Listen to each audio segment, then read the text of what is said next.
Hello and welcome to the Nidhika Bahl show, Mastering the Game of Life series.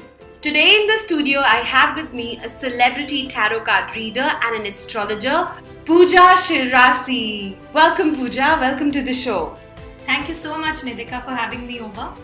Pooja, I know that you do astrology and tarot card reading and a couple of other things. Why don't you share with us what all practices and modalities do you work with?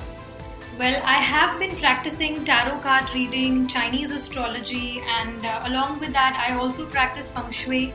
And I am an access consciousness facilitator as well. It's been a good 15 years that I have been doing this. And besides that, I also write a lot. I have been a columnist, a daily columnist, in fact, with certain leading newspapers. And I have written about feng shui, about tarot card reading, and I also have my own page on Facebook where I do a weekly column and give you an insight about how your week would be on the basis of your zodiac signs. Wow, that's amazing, Pooja. Pooja, I know you follow Chinese astrology, is that correct? Yes. So why don't you share with us what is the role, astrology plays in shaping one's destiny in the game of life? So, astrology is a very interesting science, and there has been a lot of fear, a lot of controversy, a lot of stuff being spoken about it. But I would like to quote the Chinese masters and what they believe. They say that a person's destiny is divided into three. There are three aspects, or they call this the Trinity of Luck. The first one is man luck, which is our own karmas in the amount of effort we put in for our work and what we do, the way we think. The second luck would be the earth luck, which is determined by the environment we live in and the physical environment, so the feng shui of your house or the vastu of your house. And third aspect is the heaven luck. Now this heaven luck is where astrology comes into picture. So this heaven luck is determined by the alignment of the stars, which it is dependent on what the position of the planet is when we are born. And this particular alignment helps us formulate a chart, an astrology chart, which is also called as a kundli in Indian astrology. So if we look at it this way, astrology just has a 33% influence on our life. So if you have a really, I would say, not a very nice chart or a negative chart or a chart full of struggles, it's not that bad because it's just 33%. There's still the other 66% which is in your control. And with this 66%, the game of life could be won. So it's not that bad. That's amazing. I'm so glad you said that, Pooja, because a lot of times people have this fear. They go to an astrologer and they hear something in calm, and sometimes they don't correctly either understand the information or the information has not been explained properly. And people get very fearful about life and they feel that, when nothing is going to ever change, why even put effort? And they stop putting the effort. So I'm really glad you pointed out that 66% is still in our control and all our efforts can eventually come to fruition if we keep at it consistently. Absolutely, because it's really sad to see the amount of fear that a lot of astrologers and tarot card readers, the fear that they put into people's minds, and they play on this fear to sell stones or sell remedies which do not really make sense to me. Because the person is coming to you with a lot of fear, with a lot of vulnerability, and also with a lot of trust. So I feel it's really unfair to take advantage of that person's vulnerability. And eventually, see, no matter how bad your chart is, there's definitely going to be something good that you can use, that you can work around with. And it's not so bad, why create so much of fear? Why scare them even more? It doesn't really make sense.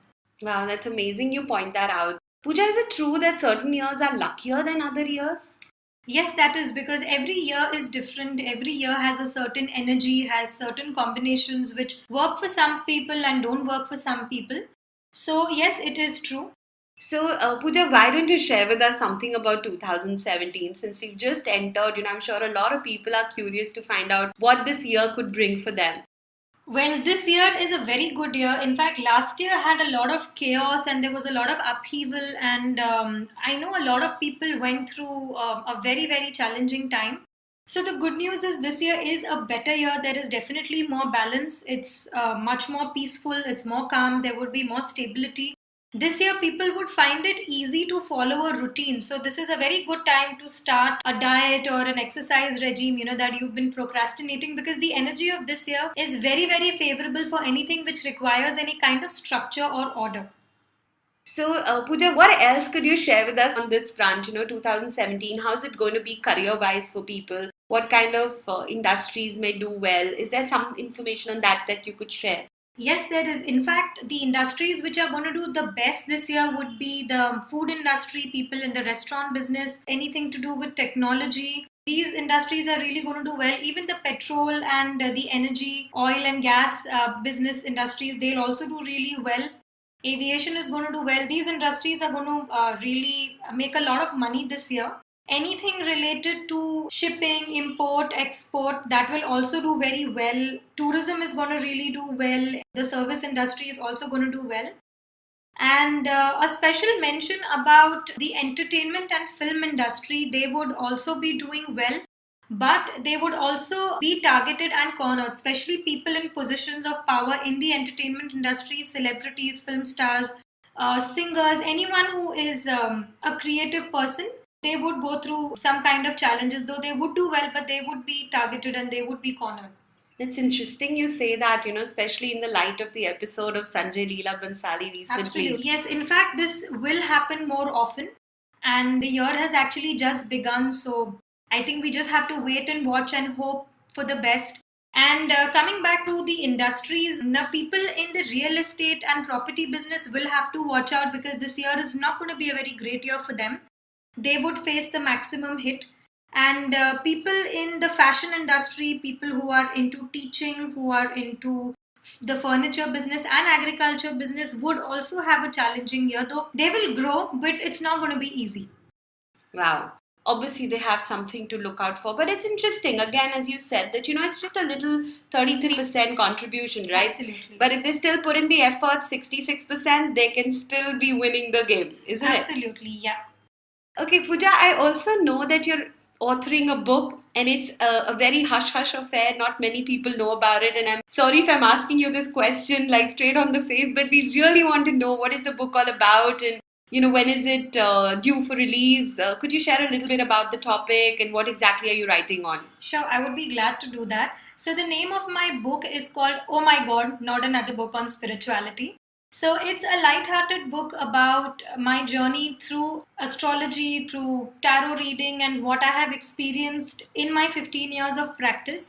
So the purpose of this book is to bring about awareness to people about what I discussed about the fear factor, say, in astrology. So I would be covering different aspects, and my attempt is to enlighten the readers about what to really expect, how to judge or how to identify a good healer, a good tarot reader, a good astrologer, and also break certain myths behind it. Like, say, for example, there is a lot of talk about a person, not marrying a Manglik, and a Manglik, if they marry a non-Manglik, and, they'll die or something like that. And that's actually not true.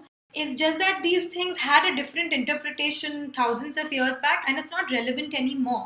So this book would be breaking a lot of myths like these, and it would be quite interesting to read. It sounds so interesting. I'm going to grab the first copy when it's out. Thank you so much. So Pooja, I also know that you're into Pranic Healing and Access Buzz, right? Yes. So, when somebody walks up to you with a problem, how do you approach the case? Which modality do you begin with, really? So it depends on what kind of problem the person is coming to me for. A lot of people come to me for challenges with respect to decision making, that, okay, what do I do? Should I choose job A or should I choose job B?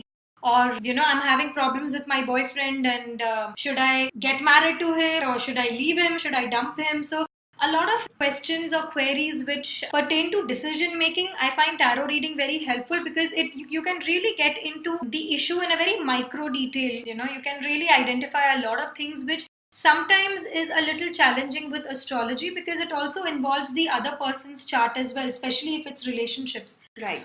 And tarot reading in this case is very helpful. So astrology will maybe help you find out which industry is good for you. But what if you have a job within the same industry? That is when tarot reading really helps to find out, okay, how would things be when you join job A, and how would it be if you join job B? Now, if someone has any issues or they have any queries about how their life is going to be in general, what kind of luck cycle they are going through, what is the right thing to do now, that is when I strongly recommend astrology. Right. So, one example I would like to share is there was this particular lady who was a client of mine, and I've known her for many years. So, she was wanting to get married since 2010, and her marriage year was in 2015. So, and at that time, from 2010 to about 2015 was a very good phase in her career. And she was really finding it difficult finding a partner. So, when she met me, I told her, listen, this is not the right time to look for a husband. Focus on your career. And from 2014 onwards, start searching for a partner. And that's what she did. So, she grew really well. She stopped bothering about men, and her whole drama and episodes of heartache, all that ended. And in 2014, she started looking for a partner. She found someone really good. And 2015, she was married. So, had she wasted her time looking for a partner, the poor girl would have gone through a lot of heartache, and the opportunity of growing would have gone from her hands. So, in such situations, I find astrology very helpful. Wow, that's amazing. And I'm sure your client is very lucky to have met you and taken that advice from you. And, it would have saved her years of heartache altogether. And at the same time, she must have grown in her career, right? Yes. So, Pooja, when do you use access bars? So, access bars is this brilliant dynamic energy process, and it involves running energy through 32 points all over your head. And it's like running an antivirus on your brain or pressing the reset button. So, we have different points all over our head which correspond to different aspects of our life. Like there's health, there's money, there's creativity, there's joy, there's sadness, etc. So, when you're running energy through that, all the blocks, all the obstacles, all the energetic, roadblocks that we put because of our own judgments, because of the judgments of others, they all get eliminated through that process. And people see a lot of dynamic change. And the funny thing is, I really cannot predict what change is going to happen, because I've had cases where someone's come to me with a relationship problem and she lands up getting a job in 3 days. Someone comes to me for peace of mind, having challenges in their personal front, and they'll end up getting an excellent deal, or someone coming for money and their relationship improving. So what really it brings out, it's difficult to say, but it definitely brings about a great shift. And it leaves the person feeling really, really good, really light, and very positive as well. Oh, that would be very interesting to try out. I'm really looking forward to coming over one day and trying that out. Definitely, you're most welcome anytime. And what about pranic healing, Pooja? When do you use that?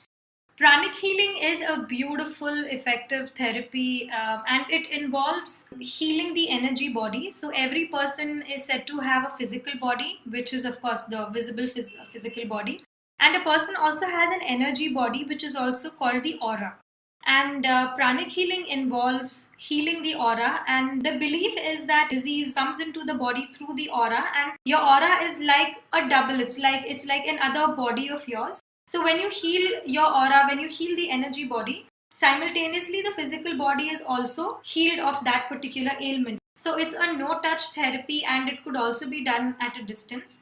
And I've seen some fabulous results. I have had patients who have had cancer, who have had paralysis, and I've also worked with children who've had developmental and growth issues, and I've seen pranic healing give beautiful results in that. Pooja, you said that can be done from a distance. That's very interesting, So does that mean that your clients can actually be online clients and they don't need to physically see you? Yeah, in fact, a lot of my clients, I do distance healings from them. Plus, what happens a lot of times, if there's an emergency, someone I know who's maybe in another city, so it's difficult for me to get there. But the moment I know of it, I can start the healing immediately, and they feel the difference. So it's quite beautiful. And one of the concepts or the teachings in pranic healing is that we are all connected energetically. So distance is really not a problem, and I have myself experienced distance healings on myself when I have not been well, and it's beautiful. It's actually life transforming.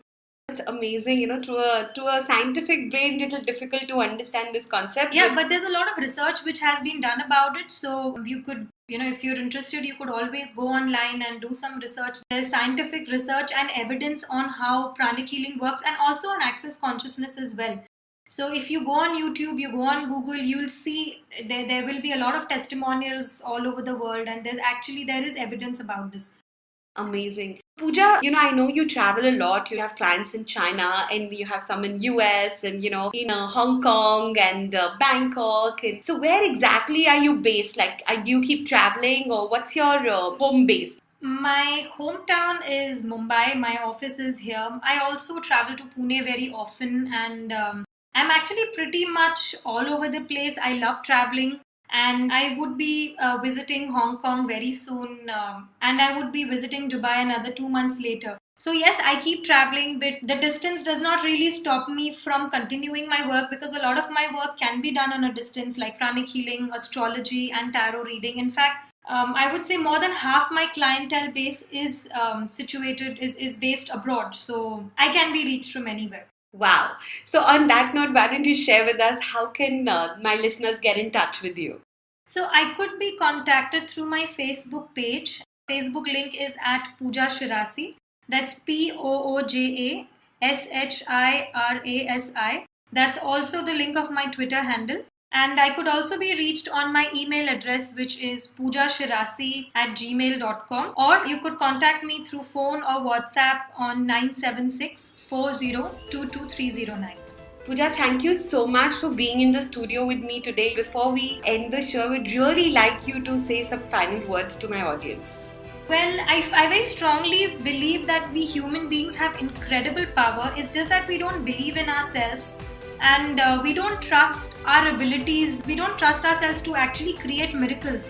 So, I would say don't get scared or disheartened by what any astrologer or any tarot reader or any healer for that matter tells you, because eventually you have the power to change your life, to fix everything. So just believe in yourself, and you are the most powerful being that could ever be.